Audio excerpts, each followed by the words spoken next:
4, 3, 2, 1. Broadcasting live from the Newsmax studio in New York City. A fusion of politics, commentary, entertainment, and sports. Steve and his team bring you the latest news and opinion now. Here is Steve Malzberg. All right, folks, so welcome aboard. As we begin the broadcast, some breaking news. James Brady, the former press secretary, White House press secretary for President Ronald Reagan, who was shot with a bullet meant, of course, for President Reagan back in 1981.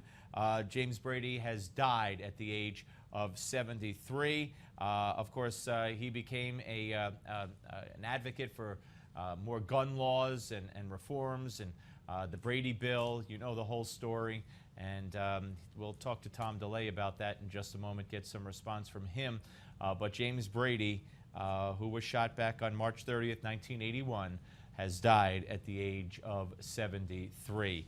We also want to keep in the forefront of the news and your minds and your hearts the plight of Sergeant Andrew Tamarisi, our Marine who is being held in a Mexican prison.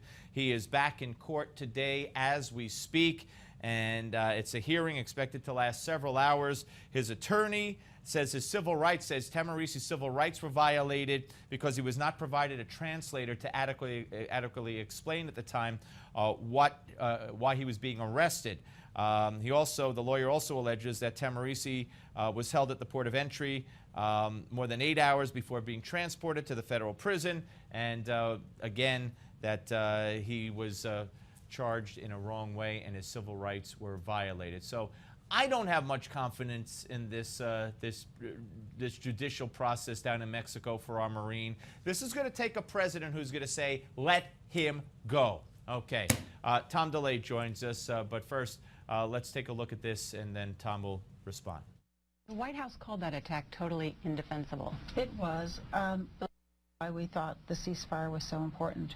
And Secretary Kerry has been working vigilantly at the president's direction to be a constructive force. It's a devastating situation. Israel absolutely has the right to defend itself, and we are Israel's staunchest ally, but you also can't condone the killing of all of these innocent children. All right, there's always a but. And joining us now is former Republican House Majority Leader and former Texas Congressman Tom DeLay. And Congressman, always great to talk to you. Before we get to that but in Valerie Jarrett's statement, of course, the passing of James Brady, the White House press secretary for Ronald Reagan, who was shot with a bullet probably meant for Ronald Reagan back in 1981. He died today at the age of 73. You have many interactions with him over the years? Well, I came into Congress after he had been shot and left the White House, so I didn't get to know him a whole lot. But anybody that takes a bullet for the president, you've got to admire and consider him a hero. James Brady was the little I got to deal with him, he was the nicest man you could ever meet. He really had a heart for whoever he was talking to. He was just wonderful. He and I disagreed over guns, but other than that, he was America's hero, and it's a great loss to America that we lost him.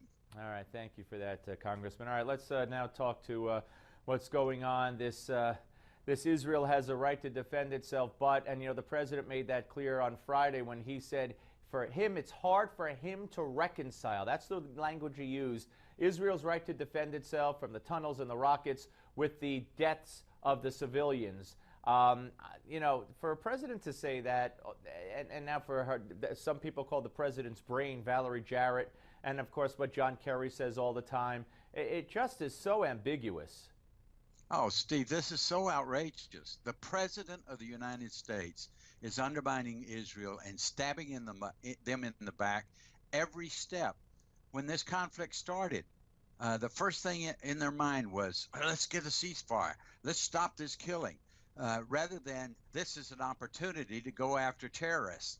That's a big difference, Steve. It's a big difference.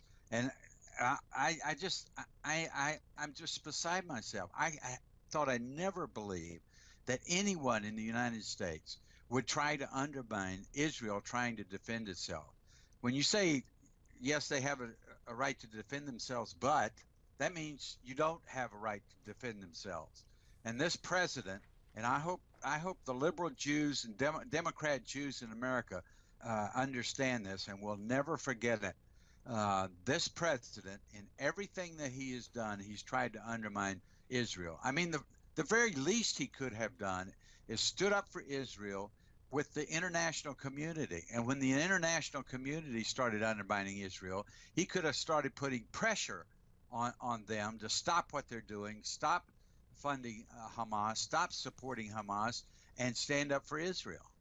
Yeah, I couldn't agree with you more. And as an American Jew, let me say amen to what you said, because my fear is that if they held another election today, Jews would vote for Obama 60%. I hope I'm wrong, but it just drives me crazy. Let me ask you this. You know, we have a country called Turkey that's in NATO, which means if theoretically, if Israel had to attack Turkey for some reason, maybe even in self-defense, who knows, the United States would be obligated, along with NATO, to come to Turkey's defense. And here we have a prime minister of Turkey who says that Israel will drown in the blood it sheds. He compares them to the Nazis and Hitler. How the heck is Turkey in NATO? Well, that is a great question, Steve. I think they tried to build NATO as big as they could get it, but the bigger it gets, the more complicated it gets, as we have seen and you've articulated. But that's what my point was I was making earlier. When the president of Turkey said those outrageous things. Yeah, where was Obama? Yeah, the president of the United States should have condemned him instead of condemning Netanyahu and Israel for killing innocent civilians.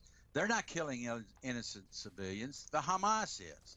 So the president should have jumped all over the president of Turkey and got NATO to jump on him too.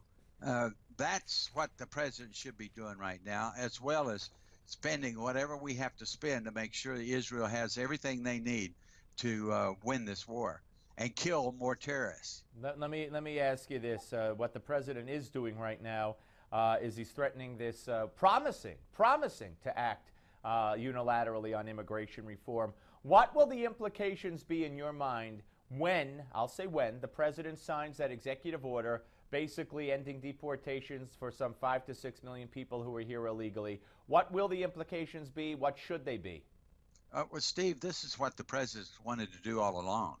I mean, he wants these people to come over, and he wants to give them amnesty, whether you call it asylum or Dreamers Act or whatever you want. He has indicated through his actions when he wrote that memo, that executive order to the Department of Homeland Security to defer action for children that are here, that was the signal to Central America and anybody else in the world.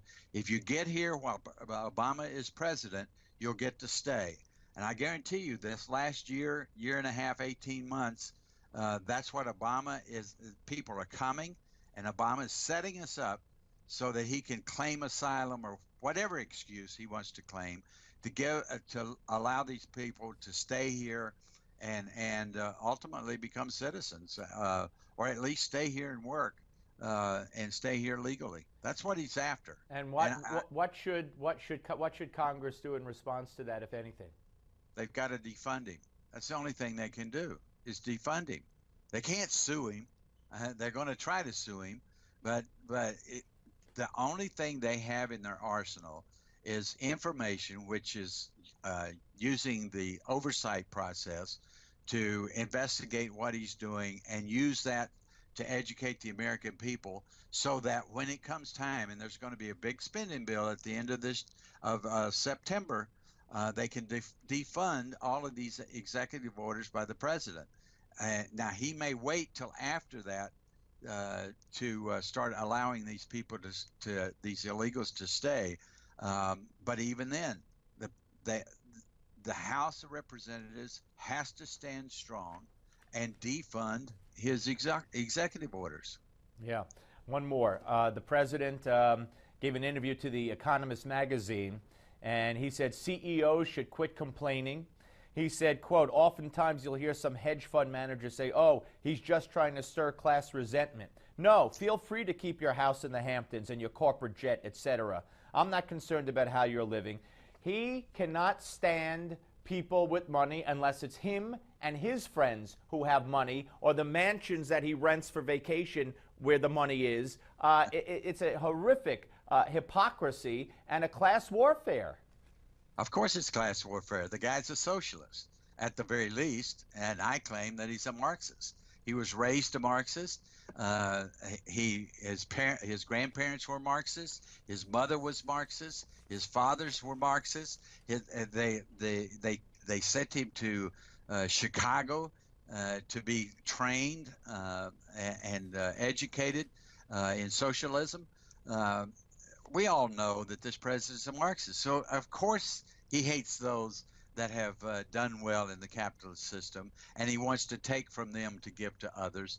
That is who he is. That's his worldview. We shouldn't be surprised about it. Yep, it is a mess out there, as Madeleine Albright said, referring to the world about a week ago on the Sunday show. So the world is a mess. So is our country. And Congressman, always appreciate your point of view and talking to you, sir. Well, thank you, Steve. Thanks for having me on. My pleasure. Tom DeLay, ladies and gentlemen, former Republican House Majority Leader and former Texas Congressman. It is very, very interesting. It is very interesting. I hope Jews in America never forget how Obama has undermined Israel. From Tom DeLay's lips, or mouth, I should say, to the ears of American Jews. I hope they're hearing it. And also defund Barack Obama's executive orders. I hope the Republican House is hearing it, although I would think that in September, the last thing this Congress would want to do is do something that would result in the shutdown of the government on the part of Obama, have it blamed on the Republicans heading into the midterm elections. So that's why I think it won't happen, unfortunately. All right, we're coming back with the Malzberg panel. Don't you go away.